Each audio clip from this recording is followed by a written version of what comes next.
Welcome to the Awaken Therapist podcast, where we explore a holistic and transpersonal approach to psychotherapy. In season 4, you'll hear live therapy demos, case consultations, and dynamic teachings designed to awaken transformation in yourself, your clients, and the world. I'm your host, Harmony Quaker. As a psychotherapist, author, and visiting instructor at Naropa University, I created this podcast to empower you to deepen your presence, expand your awareness, and trust the sacred unfolding that happens in authentic therapeutic contact. To learn more about our trainings, community, and resources, check us out at awakentherapist.com.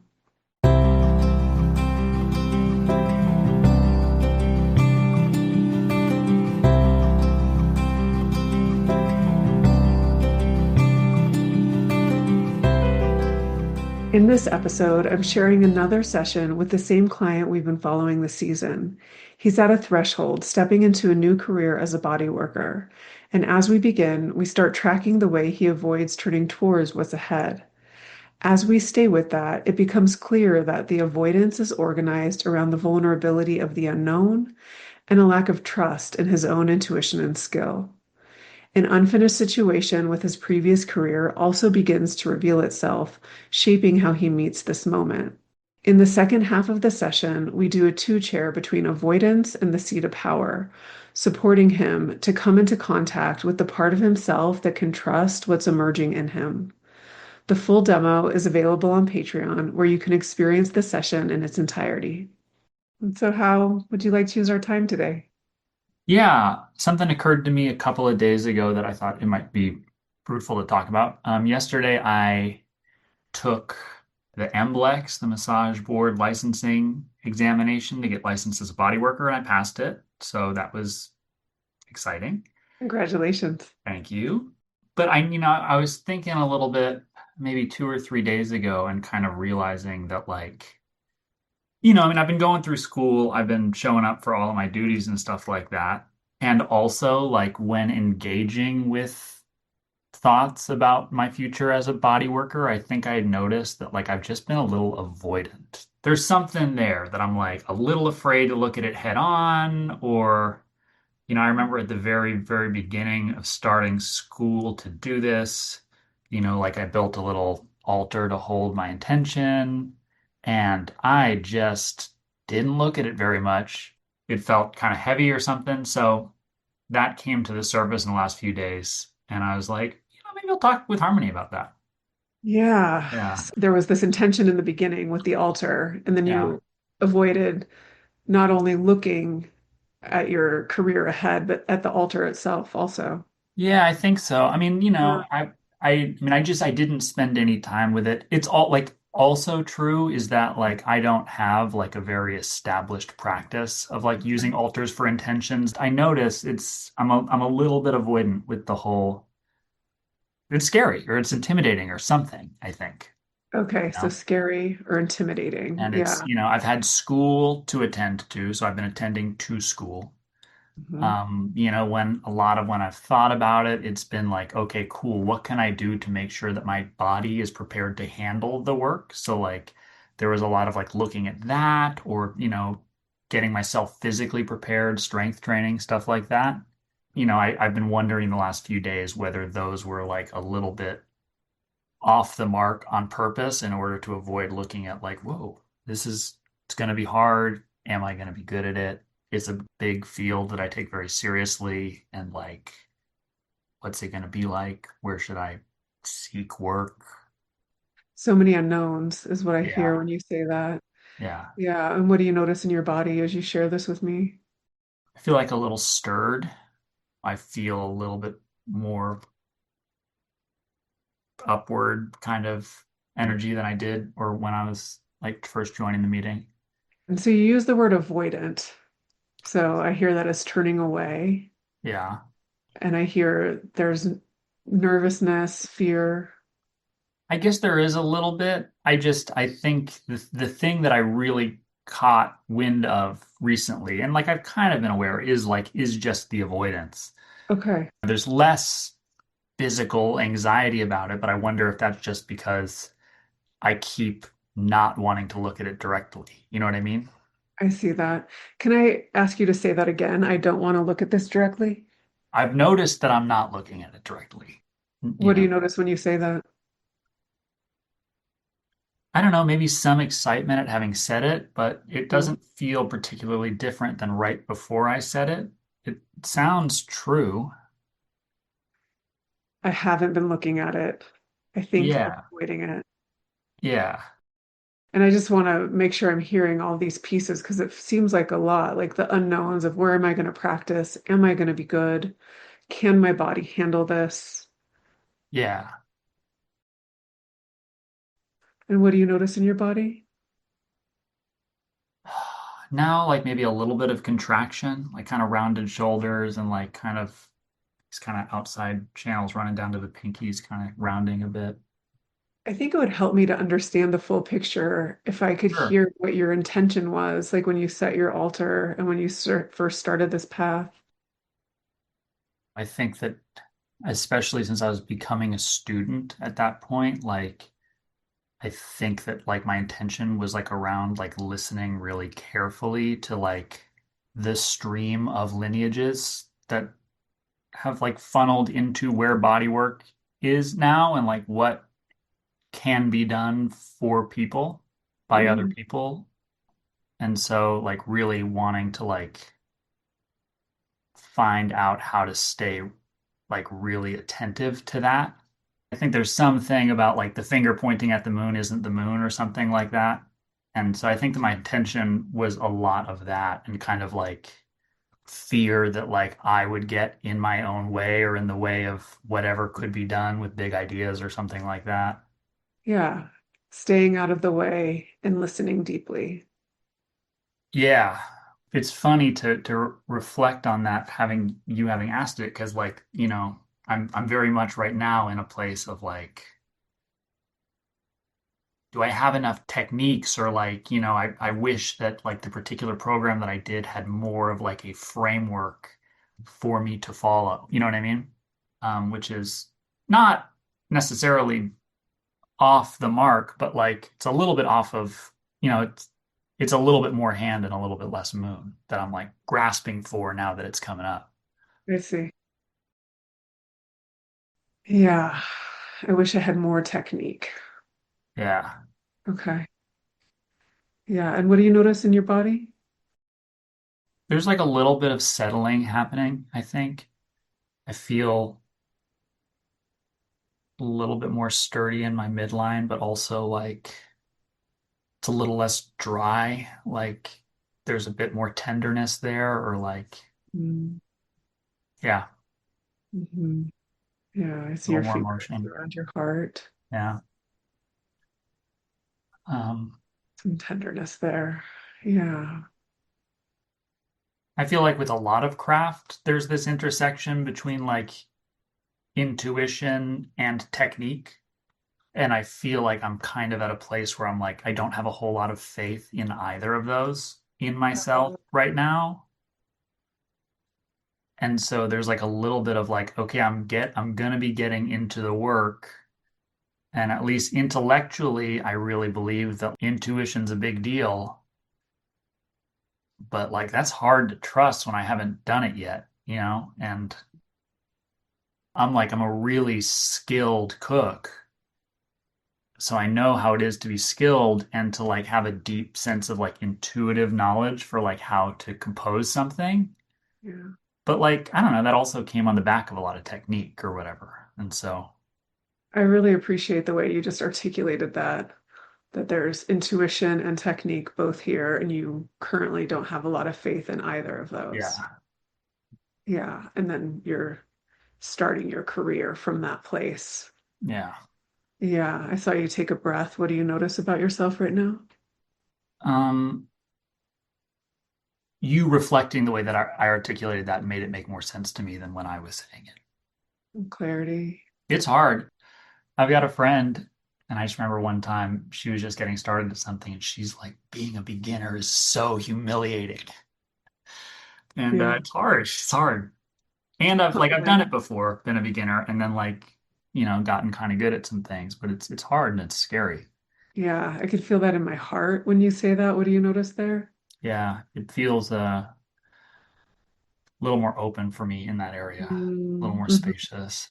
Yeah.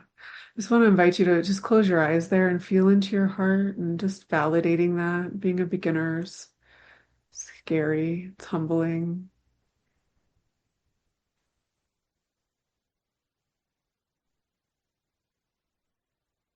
I also think I hear this as there's still so much to learn. Yeah, Yeah. and also just like, can I learn enough? I'm sensing some like judgment in myself or something like that of like, which I don't think really is fair because different things work for different people, but kind of like this feeling like if I'm not like profoundly good, it's like not even a worthwhile endeavor, you know, which is a scary thing to think in general. It's a scary thing to think when you're starting something later than other people have started it. You know what I mean? It's just it's a high bar. Right. I hear the high bar and then the feeling inadequate with intuition and technique. Some people really can do such good work. It's a miracle, but some people are really skilled at what they do. So there's some comparison here. Yeah, I think so. Which, is not particularly new to me. Like, Mhm. I've seen that come up before. Yeah. And I'm still looking at this avoidance and curious about what you really want for yourself there. Like, who do you want to be in this?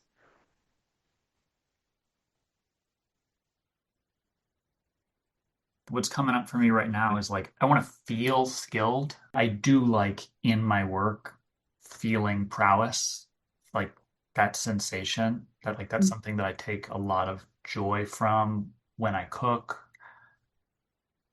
More and more, that's something I take joy from, like when I play guitar and sing. But I think that I spent a lot of my youth like wrapped up in kind of a similar feeling thing as this bodywork thing, where there's like too much comparison to like allow myself to enjoy whatever prowess that I have. So you want to feel skilled. I mean, that's definitely part of it. Okay. Um, Anything else?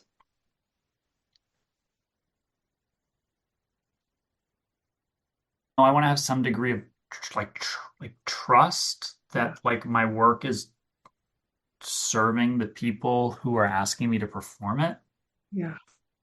Here also is like some judgment coming up, but like some people have shown me videos of like something called like what's it even called? Like the massage world like competition or something. Like there's some big competitive massage thing where like Okay. there's like a stadium and and people are doing crazy stuff. And I'm like, to each their own. Like I'm like, that's kind of cool, but like you're clearly very skilled. And I'm like, I do wonder Mm. how much more ease you're generating in that person's body.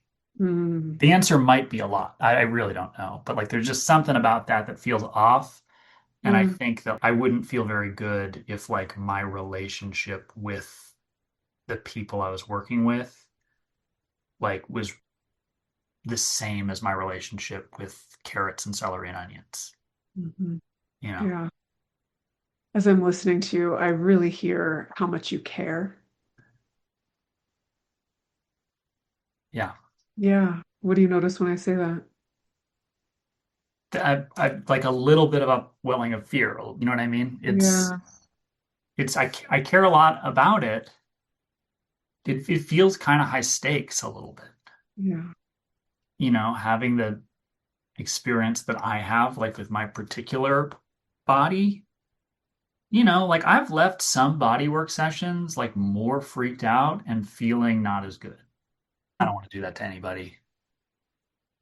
Yeah. And what do you notice in your body right now? I'm clenching my fists a little bit Mhm. and my shoulders are kind of round. I feel tight. I feel tight. Yeah. Just notice the way your body's holding that. You can close your eyes if you want, just honoring and validating. I don't want to do that to anybody. Yeah.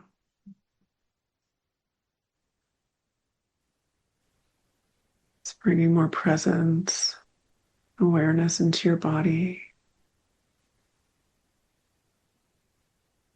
It makes sense to me that you don't want to do that to anybody.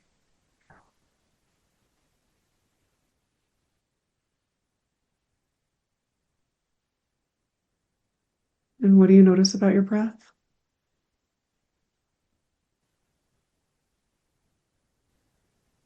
Steady, but yeah, it narrows. It doesn't. Hmm. Yeah.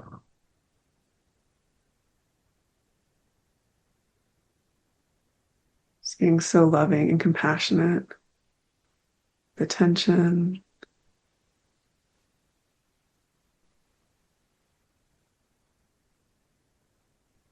seeing if there's anything you need from yourself right there in this moment.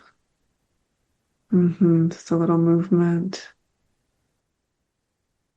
Yeah.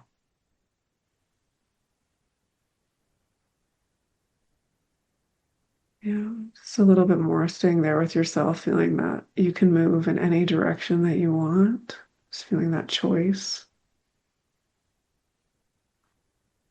a deep honoring of your body as you're wanting to honor the body and the beings of others that you work with. There you are. What do you notice now? Yeah, it feels good to be shaking some of it out a little bit. Mm-hmm. Um, yeah, like a little raw. Yeah. Yeah. I have an idea if you're open to trying something. Let's hear it. Okay. It's called the seat of power. And so it would be a two chair. You'd Okay. start in the seat of avoidance and you would talk to the seat of power, the you who really feels skilled and trust that your work is serving. Okay. You open Sure, to yeah, let's that? try it. Okay. Okay, and I start in avoidance Yeah. and I speak to prowess, to power. Yeah. Just first noticing how you feel in the seat of avoidance. A little claustrophobic. Hmm. We're like just tight. It's narrow. And like like not uncomfortable. Hmm. Not uncomfortable. Yeah. Just taking a moment to see if avoidance wants to say anything.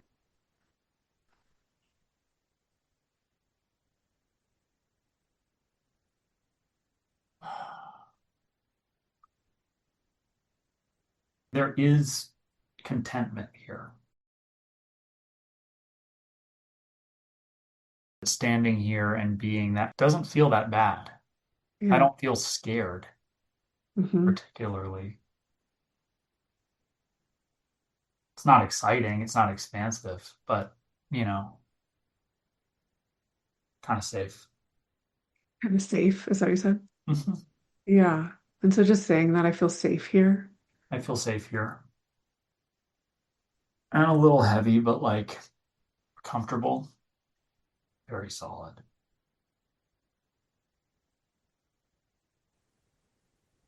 And just telling power, like what you're avoiding.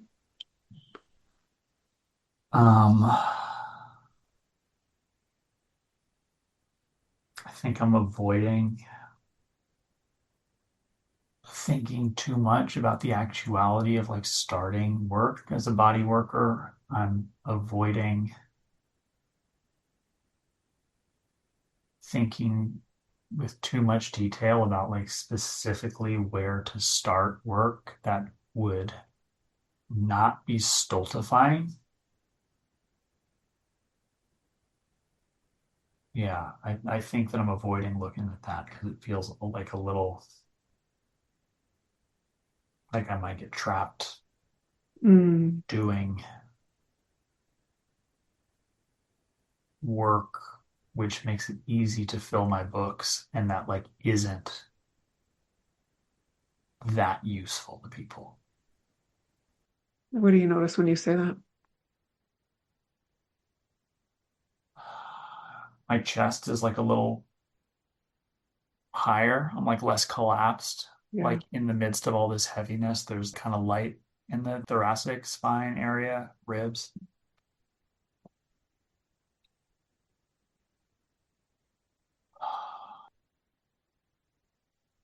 Your breath seems to go deeper. Yeah.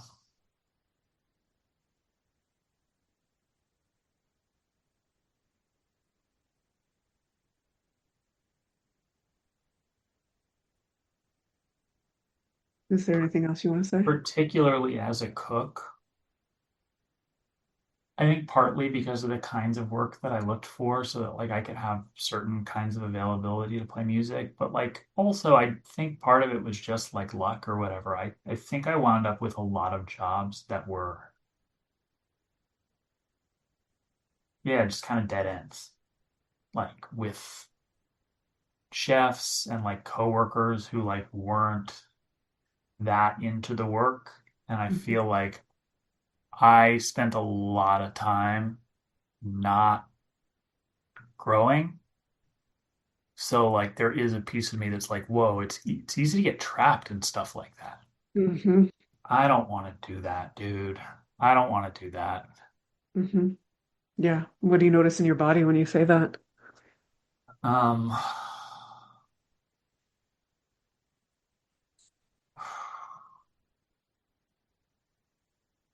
I don't know. There's something in here that's like not that nice to feel. Hmm. Kind of like not heavy anymore, but like when you have like sick breath, it's like kind of gassy or noxious. There's something in there that's just not so good. Doesn't feel Yeah. I see good. you moving your fingertips upward to see if there's anything that Yeah, needs from you. Slowing down there can sort of feel the echoes of the past here, yeah. of past decisions, not wanting to bring that forward on this new path. If you found this episode meaningful and want to hear the full conversation, you can access the entire episode by joining us on Patreon. Your support helps make this work possible and allows us to continue offering deep experiential content like this. As a member, you'll also get access to extended sessions, discounts on trainings, and behind the scenes discussions on the therapeutic process. To join the community and learn more about our trainings, visit us at awakentherapist.com or click the link in the show notes. Thanks for listening.